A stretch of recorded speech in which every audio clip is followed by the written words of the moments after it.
প্রথমে যেটি জানতে চাইবো সেটি হচ্ছে বিনয় দত্তের কলমে গল্প, উপন্যাস নাকি কবিতা, কোনটার ধার বেশি তীক্ষ্ণ?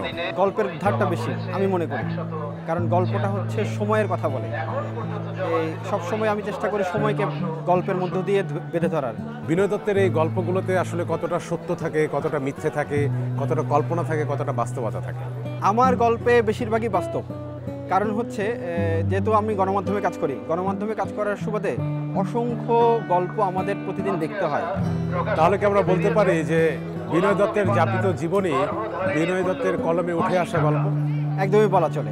শুধু আমার যাপিত জীবন নয়, আমি আমার একক জীবন বাদ দিয়ে মানুষের জীবনের গল্প বেশি তুলে ধরতে চাই।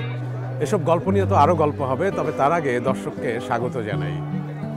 দর্শক, আপনারা দেখছেন কমিউনিটি ব্যাংক নিবেদিত আমার প্রিয় বই, এবং আজ আমার প্রিয় বই বিনয় দত্তের দাসের বলি তাসের দেশে।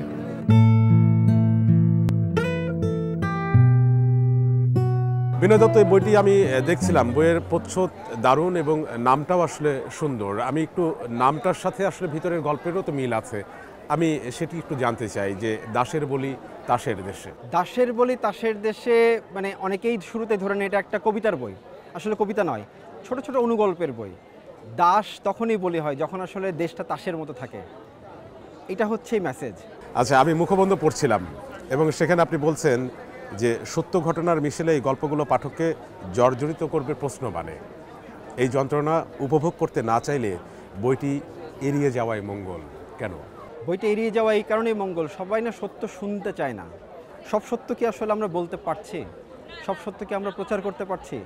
সব সত্য কি আমরা সুন্দরভাবে এনে আমাদের পাঠক, দর্শক বা যারা দেখছেন তাদেরকে আমরা দেখাতে পারছি? তা নয়, কিন্তু সত্যও কিন্তু আপেক্ষিক। এখন এই সত্য আপনি কিভাবে বলছেন? গল্পের মধ্য দিয়ে বলছি।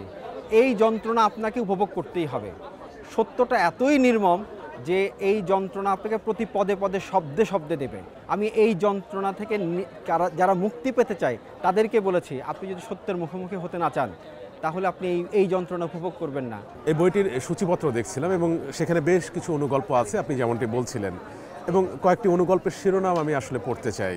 যেমন আছে লাশালাশি, হারিয়ে গিয়েছে এই তো জরুরি খবর, দ্বন্দ্বহীন দ্বন্দ্বদিন, পাতালপুরীর মাতাল দেশে, বিচার কাঁধে সরবে, লাশ পরিহিত মাছ।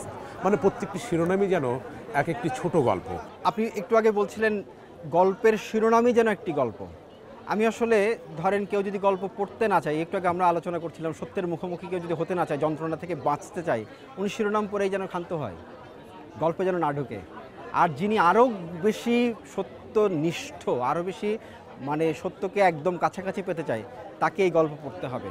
এই গল্প তাকে এমন এক জায়গায় নিয়ে যাবে যেই মনন মানুষ খারাপ হলেও যেন ভালোর দিকটা দেয়। ধন্যবাদ বিনয় দত্ত।